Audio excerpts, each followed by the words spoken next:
How is the world changing?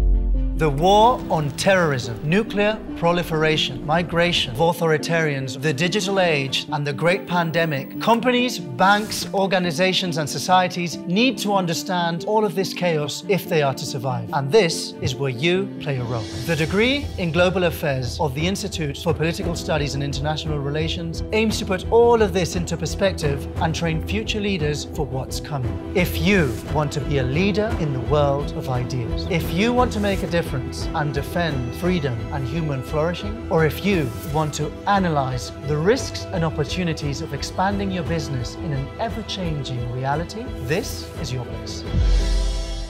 Join us.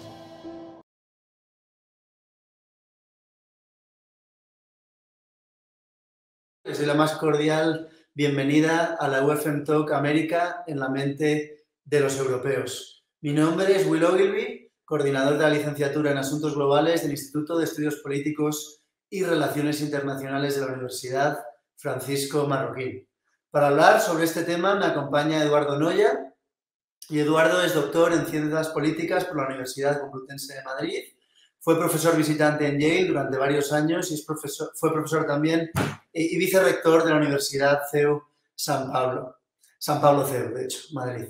Rector de la Universidad Camilo José Cela y también fue director académico del Instituto Universitario de Investigación del Instituto Universitario Ortega y Gasset, Madrid, adscrito a la Universidad Complutense.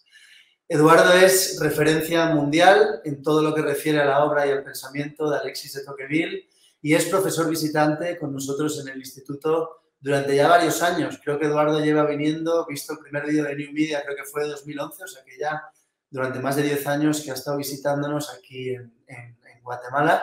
Y Eduardo, además, es mi director de tesis, que tan amablemente me ha aguantado durante varios años leyendo y discutiendo texto y que todavía nos queda bastante por delante. Así que, Eduardo, bienvenido a tu casa. Muchas gracias, Will. Como siempre, encantado de estar contigo y todos los demás y presente a través del éter de Internet electrónico en Guatemala por la mañana, que aquí ya estamos por la tarde y con nocturnidad. Sí, América en la mente de los europeos es un tema al que yo he dedicado algún tiempo porque encuentro que es un tema fascinante. Habiendo pasado una parte de mi vida en Estados Unidos y en América y siendo europeo, pues es casi inevitable haber pensado en algún momento qué es América y cómo lo vemos los europeos. Porque hay una relación de amor, odio, de complejidad, de identidad, de fobias, de temores, de críticas de un lado y de otro, y es muy curioso observar cómo a lo largo de los siglos Europa se ha hecho Europa y América se ha hecho América porque una gran parte de sus personalidades se han diseñado en una confrontación, en una comparación con el otro lado del Atlántico. Y hay que hablar de América y no de los Estados Unidos. Los grandes libros sobre los Estados Unidos siempre emplean el término América, ¿no?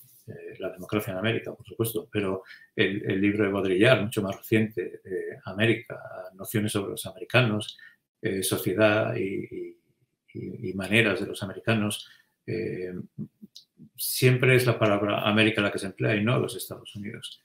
Y esto se debe a que América existía, América tenía una vida antes de haberla encontrado al otro lado del mar. América representaba ya para los europeos, aunque no se llamaba América, ese mundo ideal donde parecía que las cosas se hacían de manera muy distinta, ocurrían de manera muy distinta a lo que pasaba en Europa. En el siglo XIV en Francia se hablaba del país de Cocaña, ese país donde las aves caían del cielo ya perfectamente preparadas para comer, donde había leche y miel por todas partes. Bruegel tiene un cuadro en el que describe la vida en este país ideal, ¿no? Pero Pero si nos vamos más hacia atrás, pues tenemos también la Atlántida, ese lugar mítico hundido en el Atlántico, ese otro continente que ya no existía en la época de Platón, las Hespérides. Hay muchas fábulas, muchos cuentos, mucho en el imaginario europeo que habla de ese lugar maravilloso, distinto, extraño y al mismo tiempo atractivo, en el que las cosas funcionan de manera distinta a como ocurren en Europa. Y esa es América, no los Estados Unidos, América.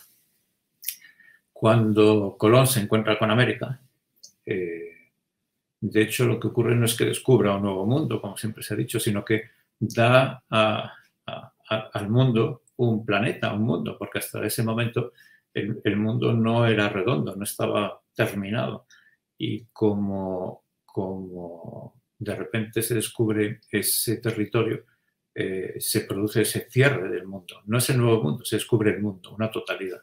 Y en esa totalidad, dos maneras distintas, dos mundos aparte, dos formas distintas de entender la sociedad, la política, incluso la naturaleza. Los primeros comentaristas de América, científicos de su época, como Depeau o Buffon, hablaban ya de América como un continente distinto, todavía con muchos restos de mitología, con retazos de historias y narraciones extrañas de los viajeros que habían visitado ese continente. Decían estos autores, Buffon y Depeau, que América era un continente nuevo que acababa de surgir del océano. Y decían, eso explica que en América, por ejemplo, no haya grandes animales. Decían, no hay jirafas, no hay elefantes, no hay rinocerontes, porque es un continente nuevo y todavía no ha dado tiempo a que se produzca eso. Y es un continente, también decían, húmedo, porque acaba de salir del agua, hay mucha humedad comparado con Europa. Es un continente todavía muy joven, ¿no? Esa idea de la juventud siempre se asoció o se ha asociado con los Estados Unidos, salvo alguna excepción de algunos autores que han dicho esto no es así, no es cierto. Pero los primeros comentaristas de América insisten mucho sobre este aspecto físico, material del medio americano. Uno de los que primero escriben sobre América es Héctor Saint-John de Crèvecoeur, un francés que vive durante la Revolución Francesa, se instala en los Estados Unidos, se vuelve americano, tiene una historia que todavía no conocemos en todos sus detalles, pero después vuelve en su momento a Francia, vuelve a hacerse francés. En cualquier caso, lo que hace es publicar la primera obra sobre lo que después va a ser esta larga tradición de reflexiones sobre América. En sus cartas de un granjero americano describe un mundo idílico. Él como granjero en medio de la naturaleza, pudiendo sobrevivir con una calidad de vida que no hubiese tenido nunca en Europa y describiendo una naturaleza también nada agresiva, cooperadora y rica, ¿no? Hasta el extremo que describe cómo los avispones entraban en su cabaña y convivían con él sin ningún problema, sin atacarle, sin ser una molestia. Crèvecoeur después parece que rompió esta idea o dejó de pensar que todo era bueno en América, pero de su obra, de esas cartas de un granjero americano, hay una explicación muy curiosa que después se va a repetir en muchos de los autores que escriben sobre América. Crèvecoeur dice, tengo aquí la cita, que el de América, dice un americano, es aquella persona que ha dejado detrás de sí un mundo en el que ya no cree, que ha dejado los prejuicios, que ha dejado los hábitos, las maneras, los modales de ese mundo y que ha obtenido unos nuevos en un tipo de vida que acaba de aceptar con un gobierno nuevo que obedece. Los americanos, dice, estaban una vez dispersos por toda Europa y aquí, dice, se han incorporado todos en el mejor sistema de población que ha existido nunca. Esta idea, este concepto de que los americanos estaban por todas partes, que son personas que entienden el mundo de manera distinta, que han pensado las cosas de manera distinta y que de repente encuentran un sitio donde se pueden instalar. Esto ha marcado todas las reflexiones posteriores sobre América. Por eso se ha hablado del nuevo mundo y se ha hablado también de una nueva sociedad y se ha hablado de una nueva existencia. No es por casualidad que muchos movimientos utópicos se instalasen en América, porque allí se pretendía, había la posibilidad de hacer, de empezar, de crear una sociedad nueva sin el peso de la historia que tienen los habitantes de Europa. América era un continente nuevo y en ese continente nuevo se podían hacer experimentos sociales y políticos que no existían en ningún sitio, y aquellos con esa visión social y política distinta encontraban en América un territorio en el que poder poner en marcha esas ideas imposibles de llevar a la práctica en Europa.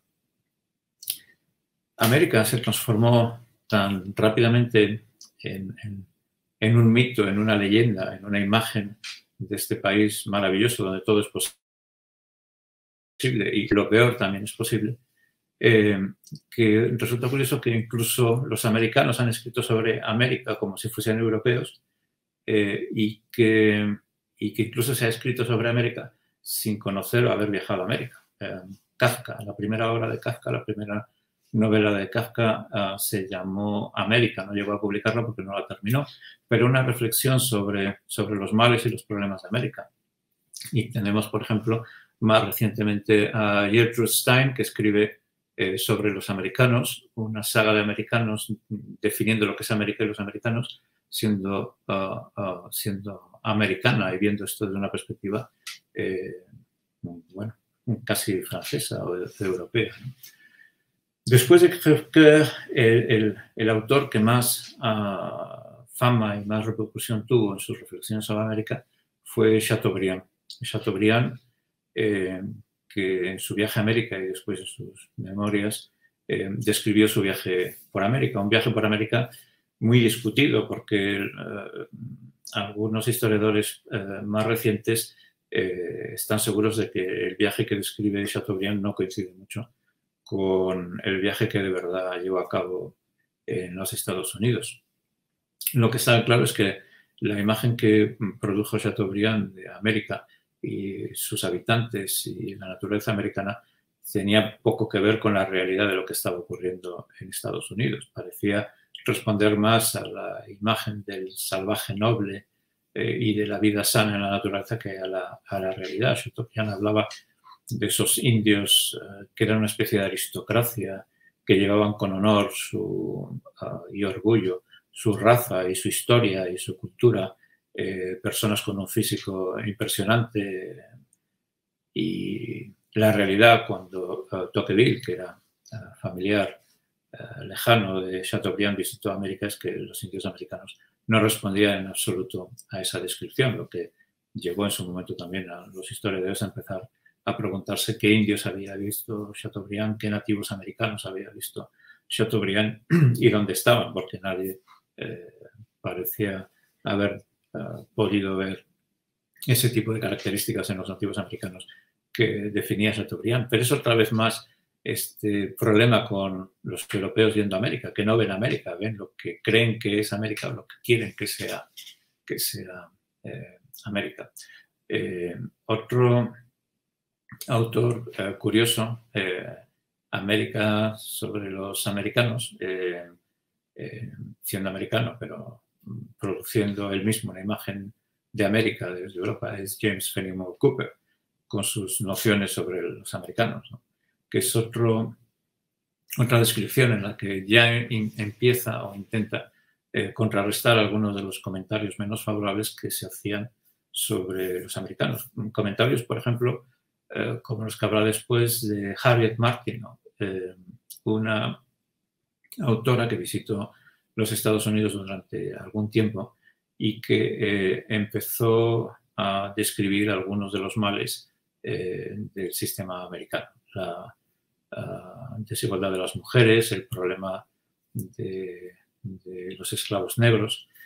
Lo hacía ya en 1837-1838, es decir, después de haber publicado la primera parte de La democracia en América a Alexis de Tocqueville, que sigue siendo en la actualidad para todos los comentaristas quien mejor ha entendido y comprendido el modelo americano.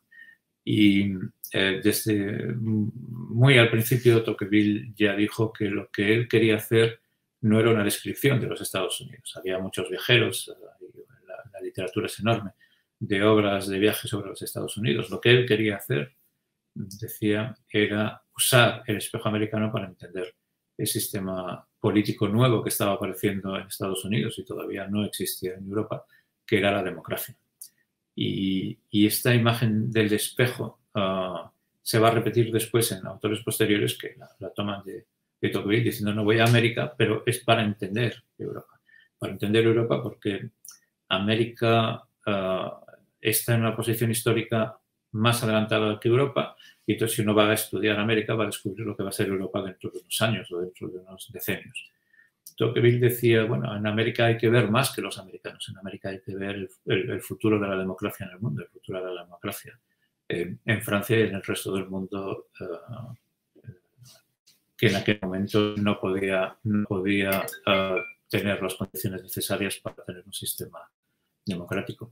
Y de ahí que la obra de Tocqueville sea una obra en la que se habla mucho de América, pero se está hablando del modelo de democracia que va a existir en Europa con todos sus problemas y todas sus dificultades.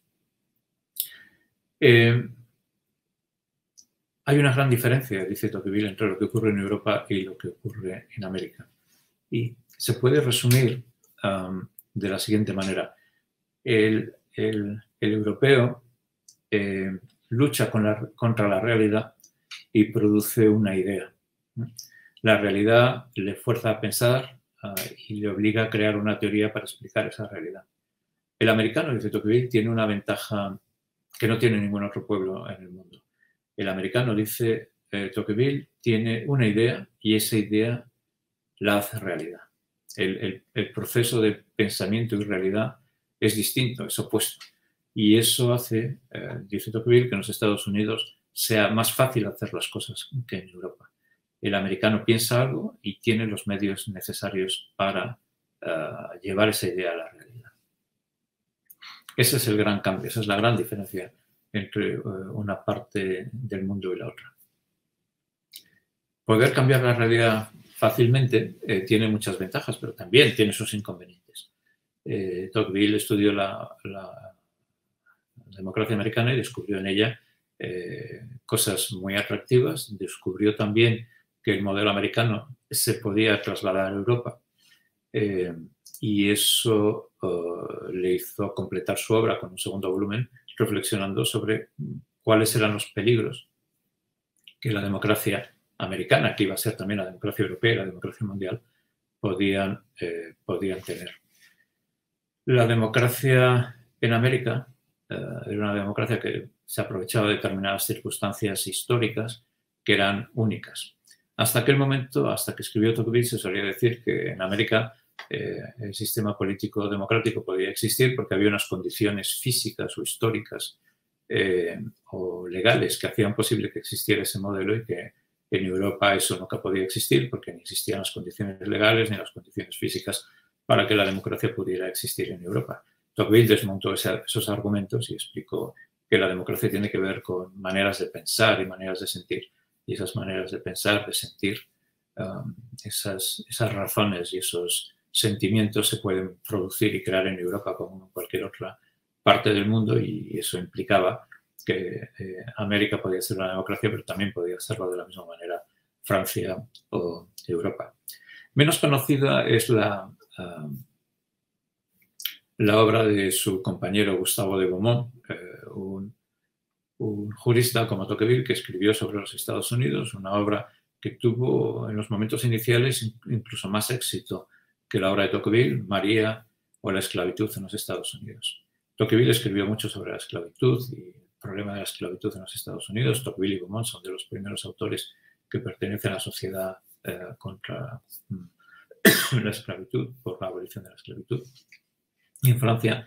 Pero Beaumont elabora una novela muy curiosa en la cual se produce un acontecimiento extraño, que es el matrimonio entre una persona de raza blanca, un francés, y una mujer aparentemente blanca, pero legalmente de raza negra en los Estados Unidos, y todo lo que ello involucra. Matrimonio que acaba en catástrofe, pues porque son atacados, en fin, y se produce un movimiento contra ellos, y los negros y los nativos americanos pierden en una guerra, una lucha contra los blancos esclavistas norteamericanos. Pero es la primera novela social casi de la historia, y es la primera novela social con estas características escrita en un territorio americano. Después de Tocqueville, claro, la visión de América cambia. Primero porque se ve afectada por las reflexiones de Tocqueville, y segundo porque son otros tiempos también en Europa. Es curioso, por ejemplo, que la hija de Marx y su marido visitaron América a finales del siglo XIX, en el año 1886, y escribieron sobre la clase trabajadora en América, evidentemente describiendo para ellos fenómenos propios del capitalismo, que eran los mismos que en Europa, pero todavía peores, y escribiendo sobre la opresión del proletario en América, con algunas páginas muy curiosas, incluyendo un capítulo sobre cómo los cowboys del oeste americano se veían oprimidos por los propietarios de ganado de los Estados Unidos, y cómo eran proletarios que vivían en una situación angustiosa. También a principios del siglo XX visita los Estados Unidos Máximo Gorki, que escribe en el Appleton Magazine una pequeña reflexión sobre Nueva York, la ciudad de Mamón, evidentemente pues con comentarios más bien críticos de los Estados Unidos, ¿no? Otro gran autor que va a escribir también a principios del siglo XX, Georges Duhamel, que escribe sobre América, la amenaza. La amenaza porque para él suponía el inicio de un proceso de eso que después se va a llamar la americanización, y él, como buen francés, pues temía todo ese proceso de modernización mala que se suele asociar al término americanización. Perdón. Y de ahí que su libro se llamase América, la amenaza. Otros franceses también famosos, como Simone de Beauvoir o Sartre, escribieron sobre América. Todos ellos ya en el siglo XX describiendo América como un país joven, pero un país que sufría de esa juventud porque había transformado lo que eran inicialmente unas tendencias favorables a sistemas sociales y políticos modernos y distintos, en sistemas políticos que se caracterizaban por los excesos del capitalismo, por el individualismo, por la obsesión por el bienestar material. Cosas todas que en cierto modo ya había dicho Tocqueville, pero también había hablado de los aspectos más favorables del sistema americano. Sartre y Simone de Beauvoir hablan de una América que ellos ven, decían, estructurada como la ciudad de Nueva York o las ciudades americanas a lo largo de líneas geométricas. Decían, Europa organiza sus ciudades en torno a la historia, a la permanencia de los americanos, que son una sociedad mucho más cambiante, más móvil y más rápida. Se organizan de acuerdo a principios lineales y geométricos, y eso hace que su visión del mundo sea distinta, para empezar porque viven en unas estructuras físicas que son las ciudades americanas hechas con tiralíneas, y además con estructuras verticales como los rascacielos que los distancian de la realidad, del terreno, de la superficie, les hacen tener una visión del mundo muy, muy distinta de la que tienen los europeos.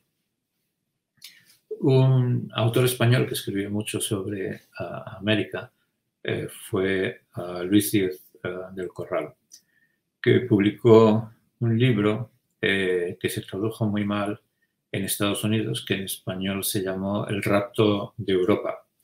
Él quería hablar con esta expresión de la imagen del rapto de las Sabinas y hacía referencia al hecho de que Europa se había dejado raptar por los Estados Unidos.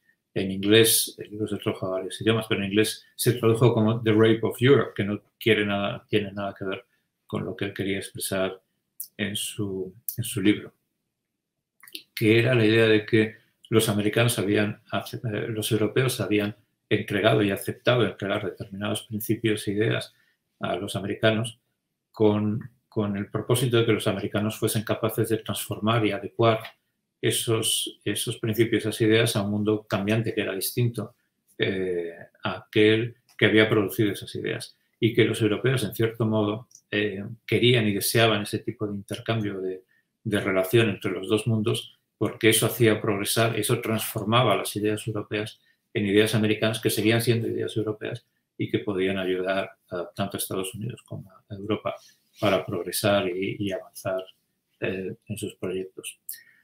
Ya más recientemente, un autor italiano conocido por su famosa novela, más que por su obra no literaria, Umberto Eco, escribió un libro que recogió una serie de artículos muy curioso que se llamaba Viajes a la hiperrealidad, abriendo una puerta a un tipo de reflexión que después se va a volver más.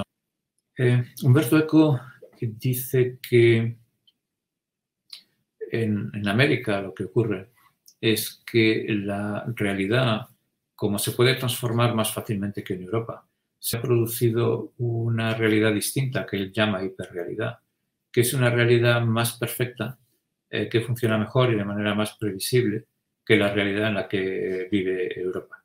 Esa hiperrealidad, y Umberto Eco está hablando en los años 80, es casi un avance de lo que después la tecnología ha hecho en los últimos años, ¿no? Pero el concepto es el mismo. Según Umberto Eco, las posibilidades técnicas, y él está hablando, como digo, de los años 80, antes de Internet, permiten la existencia, la producción de imágenes, de procesos, de mecanismos que imitan también a la realidad, que ocupan el lugar de la realidad.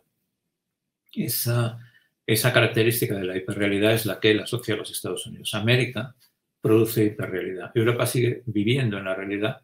América produce realidades que son mejores que la realidad porque son realidades inventadas, creadas y las que uno puede manipular con una facilidad que es totalmente ajena a la auténtica realidad.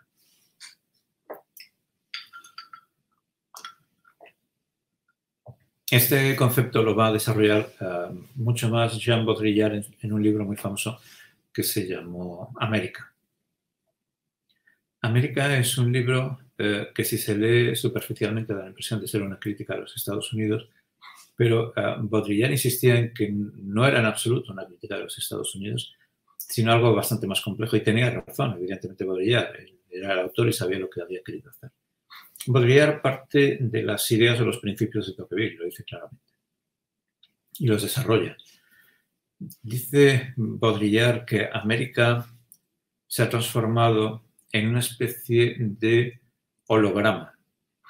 Este concepto de la hiperrealidad que había usado Umberto Eco lo desarrolla y dice, no, es que América ha producido un holograma donde todos los americanos viven. Y él lo explicaba de esta forma. Decía, lo típico de América es el vacío.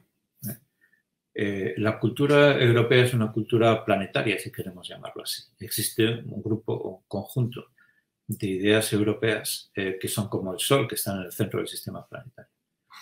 Esas ideas se han desarrollado en gran medida en contra de los principios o comparándose a las ideas de América. Pero están ahí, son más o menos comunes, son esas cosas que definen a los europeos como propiamente europeos y no otra cosa. Alrededor de estas ideas comunes existen unos planetas que giran, que tienen distinto tamaño, que están más o menos cerca, que están en órbita alrededor de esos principios que son de carácter común. Y el sistema vive en una tensión entre ese centro de ideas y los otros planetas. Es siempre un equilibrio inestable donde todo se mueve y todo está abierto a cambiar de posición porque los planetas se mueven y aunque el centro es inamovible, todo lo demás gira en torno y no está más cerca o más lejos de esos principios universales. En América, dice Baudrillard, lo que se impone es el desierto. Él está fascinado con el desierto. Dice, claro, el desierto es un lugar que no tiene historia. En el desierto, cualquier punto del desierto es equivalente a cualquier otro punto del desierto, porque como no hay elementos que determinen dónde está uno, como no existen accidentes geográficos que den la posibilidad de saber si está uno en un sitio o en otro sitio, los distintos puntos del desierto son idénticos a sí mismos. En ese desierto se produce, comparando con la explicación planetaria, una situación, decía él, de espacio sideral.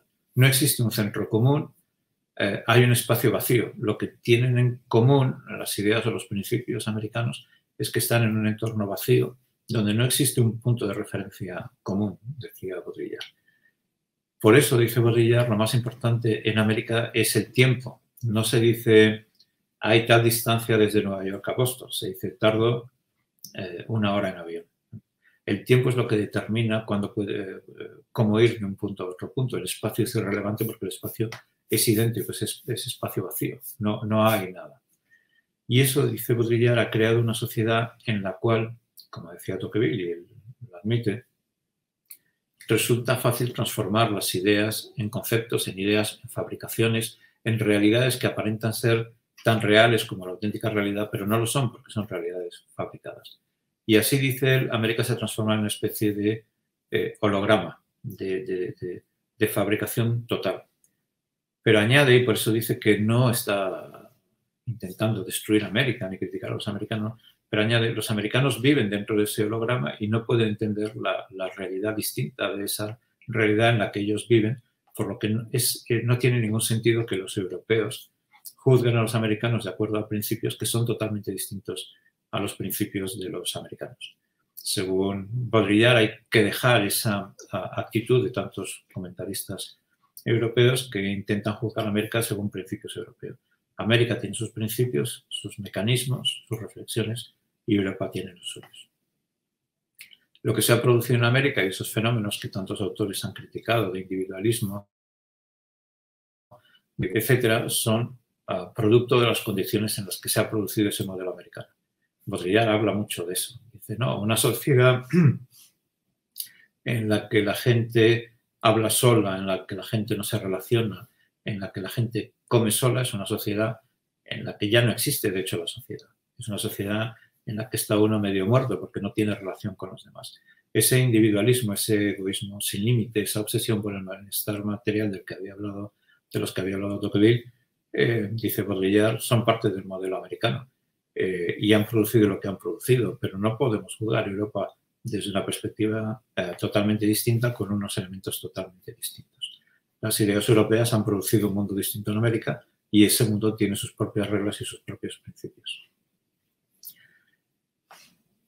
Casi las reflexiones posibles sobre América se acaban con Baudrillard si uno acepta este principio, porque quiere llevar la visión de América de los europeos un paso más lejos, juzgando a los americanos con sus propias reglas y los europeos con las suyas, porque son dos mundos distintos que reaccionan según principios distintos. Y un poco en la línea de Tocqueville se va a afirmar que lo que ocurre además es que América no es un continente nuevo ni es un mundo nuevo. Tocqueville lo decía también a su manera, decía, no, lo que ocurre en América es que América coge las ideas de Europa y las pone a prueba en Estados Unidos. Estados Unidos es el laboratorio de Europa. Las ideas, muchas de ellas vienen de Europa, se ponen en marcha en Estados Unidos y se ve si funcionan o no. Y en consecuencia, dice Tocqueville, América no es un continente, no es una sociedad nueva, es una parte de la sociedad europea que tiene una situación que le permite hacer unos ensayos y probar unas cosas que Europa no puede hacer. En cierto modo, Baudrillard está diciendo lo mismo. Los americanos han cogido ideas europeas que no podían fructificar en Europa, las han transformado, han sido un hijo de Europa, pero no están desligados de la historia europea. Puede ocurrir que Europa haga lo mismo que Estados Unidos. Baudrillard es un poco irónico en su reflexión. El exergo de su libro América es una frase que aparece en los espejos retrovisores de muchos automóviles. Los objetos que se ven en este espejo pueden estar más cerca de lo que parece. Bueno, él piensa que efectivamente va a haber un proceso a través del cual muchos de estos modelos se van a transportar fácilmente a Europa porque son modelos fácilmente transformables o trasladables. Ha habido después otras reflexiones, otros viajes a América, otros libros sobre América. Probablemente el que ha tenido más eco ha sido el de Bernard-Henri Lévy, pero son obras que no están a la altura de los textos de los que acabo de hablar y que son más bien una reflexión periodística y no muy profunda y sobre todo no muy original de la tendencia a la reflexión entre América y Europa. Hace algunos años se seguía afirmando que Europa era un continente, que era una idea, que era un principio que no tenía ninguna necesidad de seguir los principios, que no iba a hacer lo que hiciese América. Los fenómenos de los últimos años han demostrado que eso no es así. Lo que ocurre en América y lo que ocurre en otras partes del planeta influye radicalmente en lo que está ocurriendo, en lo que puede ocurrir en Europa. Por eso es interesante reflexionar si tiene sentido que los europeos sigan obsesionados con los americanos y los americanos obsesionados con los europeos en la época contemporánea, o si nos encontramos ya en una situación en la que la comparación no puede hacerse solamente entre América y Europa, sino que hay otros muchos actores, otras muchas ideas, otros muchos principios que existen en el mundo, que son también, curiosamente, de origen europeo, que tienen también su influencia y que necesitan ser estudiados porque, como decía al principio, el mundo es ahora uno y en el proceso de descubrirnos a nosotros mismos, los europeos, nos topamos con un nuevo continente, pero existen otros continentes más allá de América. Muchas gracias. Fantástico, Eduardo. Tengo aquí una pila de preguntas. Fantástico. Pues mira, casi todas los comentarios que estoy viendo y preguntas que tengo aquí en el documento son más de la actualidad, pero hay una en particular que creo que tiene que ver con una parte más inicial de las ideas que estabas comentando y preguntan por qué es, bueno, y por cierto, quien quiera comentar en el YouTube o en el Facebook, que estamos ahora mismo, estoy intentando pasar parte de los comentarios y preguntas que me están llegando, pero también me están llegando a mí personales por WhatsApp, así que tengo aquí una mezcla interesante. Pero intentaremos llegar hasta el fondo con casi todas estas preguntas si nos da tiempo. Eduardo, la primera es ¿por qué es más fácil para el americano hacer algo frente al europeo? ¿Es que no hay costumbres que dificultan la innovación? ¿Diría lo mismo Tocqueville hoy? Sí. Los primeros comentaristas europeos de América lo que dicen, América tiene ventajas, las ventajas físicas. Tocqueville dijo, esto es mentira porque en el sur de Estados Unidos hace el mismo calor que en Cádiz, ¿no? Y no se puede decir, por ejemplo, que la esclavitud en Estados Unidos se justifica en función del hecho de que en Estados Unidos hace mucho calor y que solamente las personas de raza negra son capaces de trabajar en esas condiciones. Es ridículo. La otra cuestión tiene que ver con la legislación. En Estados Unidos la legislación es reciente y se produce desde cero, decían los autores. En Europa la legislación es el resto de sociedades, es el resultado de las sociedades que han existido anteriormente y están llenas de peso histórico que en Estados Unidos no existe porque se parte de cero. Y eso es una ventaja evidente, pero no es la única.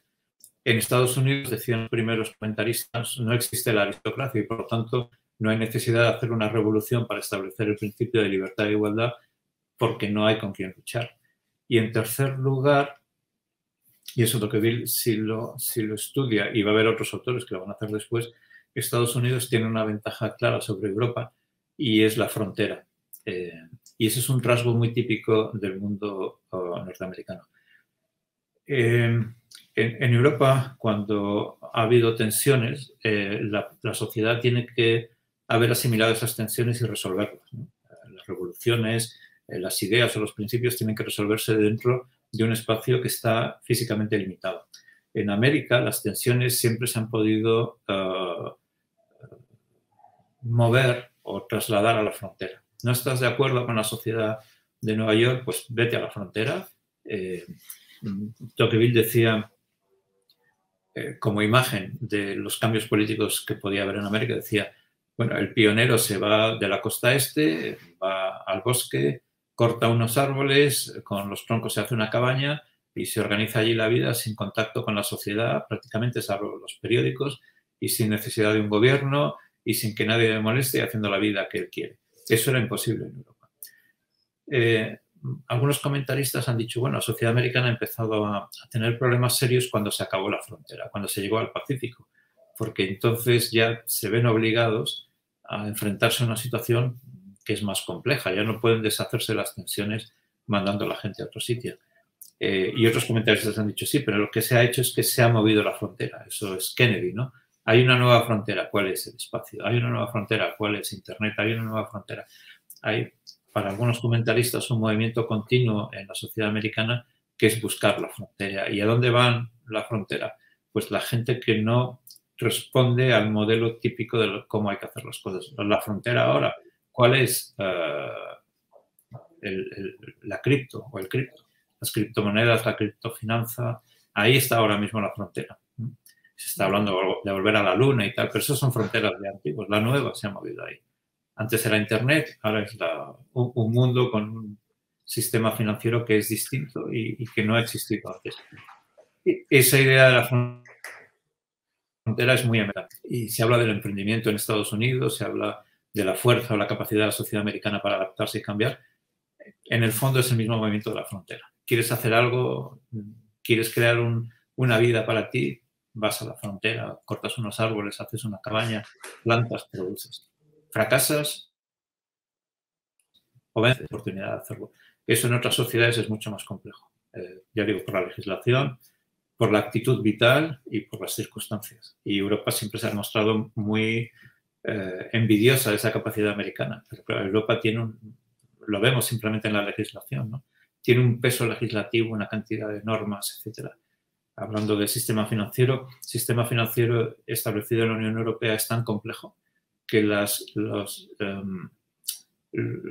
documentos que establecen las regulaciones bancarias son tan largos y tan complejos que son robots informáticos los que leen y se encargan de aplicar la regulación en los bancos porque no existe persona capaz de leer esa regulación o entenderla. Es decir, ya está fuera de las manos de las personas.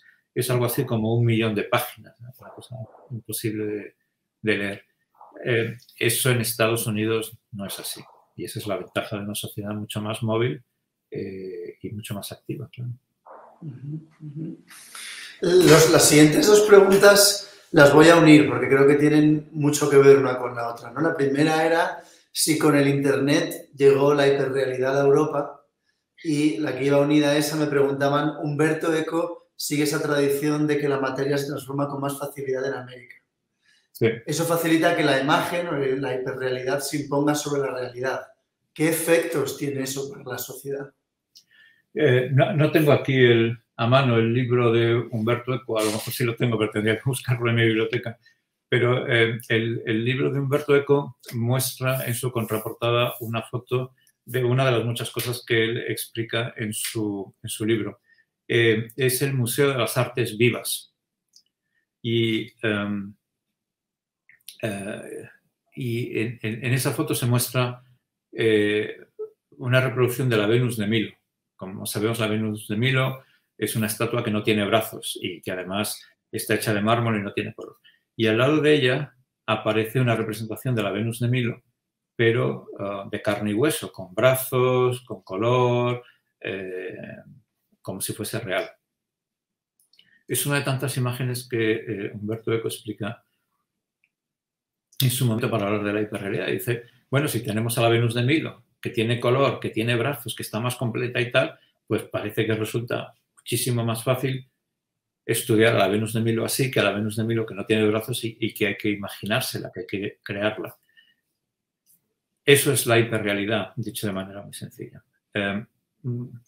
Si estudias la Venus de Milo original, tienes que rellenar la imagen o la realidad de muchas cosas. Tienes que rellenarla de imaginación, de conocimiento, de historia, de reflexión y de esfuerzo. Eso para Umberto Eco es, en términos generales, lo que él llama el signo o lo que él llama también la cultura. La Venus de Milo es un signo que representa muchas cosas y ese signo está lleno de contenido, de cultura, de historia, de saber. Si tienes la imagen de la Venus de Milo perfecta, con brazos, maravillosa y de color, piel, etcétera, todo eso desaparece porque el signo ha desaparecido, ya no hay contenido. La realidad se representa a sí misma. Y si además tú lo puedes crear, pues entonces te transformas en un pequeño Dios. Eres capaz de crear realidades que adquieren sentido, ¿no? Como digo, Humberto Eco escribía hace ya mucho tiempo, pero en aquella época se podía ya, por ejemplo, ir a una cabina de grabación, porque no existía la tecnología de ahora, y cantar una canción con Michael Jackson y salir de la cabina con un disco en el que cantas con Michael Jackson y una carátula del disco con tu foto y la de Michael Jackson, ¿no? Entonces, ¿has estado con Michael Jackson? ¿No has cantado con Michael Jackson? No, pero tienes la imagen, el proceso y tal.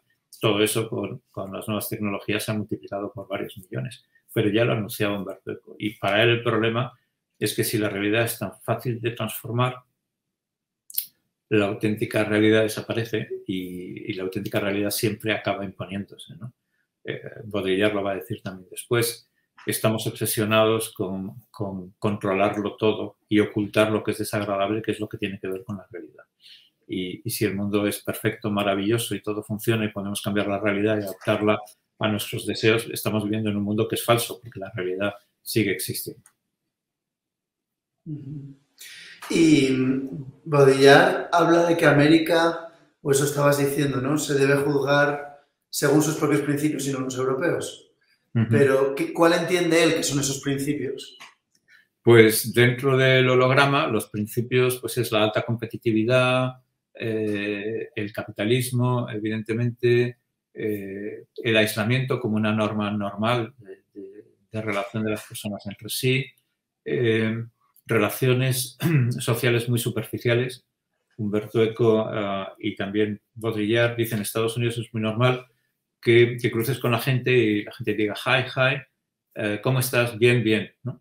Y claro, Baudrillard decía, si te paras y dices, pues estoy mal porque mi perro está enfermo y además me duele la pierna porque ayer me dio un golpe, la gente dice, no, por favor, no me cuentes eso, no quiero saber nada, no me fastidies el día, ¿no? Pues las relaciones son muy superficiales, pero eso permite un movimiento a la sociedad que de otra manera no sería posible, porque si estás de verdad indagando en la vida de tus amigos y vecinos y tal, pues las relaciones son más complejas. Y eso permite menos movilidad. La movilidad exige tratamiento social superficial, ¿no? Baudrillard y Eco lo decían. Cuando todo el mundo dice continuamente I love you, I love you, I love you, quiere decir que nadie se quiere, porque la palabra amor ya no quiere decir nada. I love New York, I love Los Ángeles, lo que sea. Al final eso no quiere decir nada, ¿no? Por eso dicen, claro, desde otra perspectiva se puede decir esto es horrible. Tal. Dice, sí, pero es que cuando estás en un mundo que funciona de acuerdo con esas reglas, esas son las reglas. No puedes decir. Entonces, el mundo es distinto, tus reglas son distintas y los resultados son distintos, ¿no? Sí, Baudrillard criticaba esto mucho, claro. Y en otros muchos aspectos de la vida americana, pero desde esta perspectiva, ¿no? Y Eduardo, esta pregunta es para ti. ¿Hasta qué punto consideras que esto es un fenómeno americano a día de hoy? ¿Cuál de ellos? ¿La hiperrealidad? Toda esta plasticidad, la superficialidad, la rapidez bueno, de la esto ha sociedad. ha venido con tecnologías que vienen de Estados Unidos, evidentemente. No las hemos creado otros, ¿no? Las hemos copiado, pero han nacido allí, con una capacidad de cambio evidente, ¿no? Pero esa misma capacidad de cambio que asusta mucho está produciendo también sus propias contradicciones, ¿no? Baudrillard decía que la aceleración de los procesos acababa generando, por un principio de mecánica de fluidos, la oposición a esos procesos. Es la imagen, no sé si hay algún gran río, ¿no? Como el Amazonas o el Nilo, que tiene mucho caudal y va muy deprisa. En el centro el agua va en una dirección y en las orillas generalmente va en dirección contraria, porque el cauce del río no permite todo el agua descender a gran velocidad en la misma dirección y produce contracorrientes, ¿no? Esas contracorrientes las estamos empezando a ver ya en el mundo de la tecnología. Antes hablaba de la cuestión de las criptomonedas, el criptomundo y las finanzas. Bueno, ahora ya se está hablando, por ejemplo, de la necesidad de establecer la soberanía individual. Es decir, que nadie tenga acceso a tu personalidad en la red, tu personalidad digital, de ninguna de las maneras, y que puedas mantener tu soberanía de manera totalmente anónima en la red, sin que nadie pueda saber quién eres, ni qué haces, ni dónde estás, ni dónde has estado, ni dónde quieres ir, ni lo que has comprado para cenar, ¿no? Es decir, la propia tecnología está empezando a generar reacciones que, si siguen adelante, provocarán que los excesos de la tecnología sean controlados por la propia tecnología, que es lo que ocurre siempre con todas las invenciones, ¿no?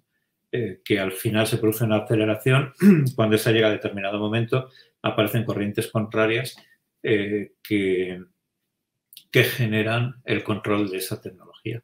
Y yo creo que eso es lo que va a pasar en el mundo digital. Creo que ya hay signos de que es lo que está pasando. Contra la regulación bancaria se está desarrollando las nuevas finanzas digitales que rompen con ese tipo de regulación. Es un mundo libre, totalmente abierto, ¿no? Casi un principio libertario total de confianza y alejado de cualquier estructura gubernamental, ¿no?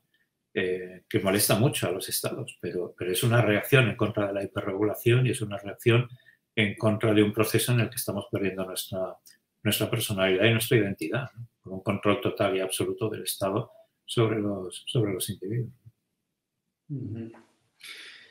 Y Eduardo, o sea, la razón por la que te hacía la pregunta era haciendo la reflexión de, me imagino que no hay un año, ¿no?, en el que sucede esto, en el que esto sale de América hacia el resto del mundo. Europa, por supuesto, podría ser el primer sitio de aterrizaje de todas estas ideas y esta nueva sociedad. Y como dicen ahora mucho, que está muy de moda decir, las cosas cambian muy lentamente y de repente de sopetón, ¿no? Como las caídas de las empresas, las civilizaciones y todas estas cosas. ¿Tú hay un momento en el que consideres que un momento clave que tú veas en este cambio? ¿Reciente, quieres decir, o histórico? Sí, o sea, por ejemplo, ¿no? Tocqueville, hay muchas de las cosas que de una manera, bueno, Humberto Eco va más por otro lado, pero Baudrillard va a rescatar mucho de lo que está diciendo Tocqueville.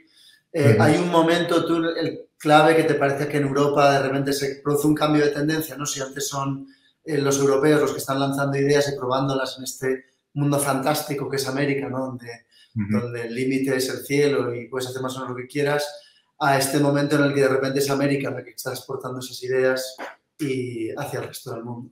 Hombre, un síntoma de que ha cambiado la marea, por decirlo así, es mayo del 68, donde de repente en Europa empiezan a decir, bueno, todo este mundo, esto no puede ser y estamos yendo demasiado deprisa y tal. Ese es el momento quizá de la constatación de que ha habido un cambio en Europa ya de cultura que venía de Estados Unidos y que hace que el mundo haya cambiado en los dos lados, y en Europa mucho por la influencia de los Estados Unidos, por América, claro. Es ese momento de constatación, ¿no? De repente, uy, las cosas son distintas, han cambiado, dónde estamos, dónde queremos ir, etcétera, para bien y para mal, claro. Porque 68 es una fecha muy compleja de entender y de estudiar, pero es quizá un punto donde las cosas empiezan a hacerse de manera distinta y el mundo cambia.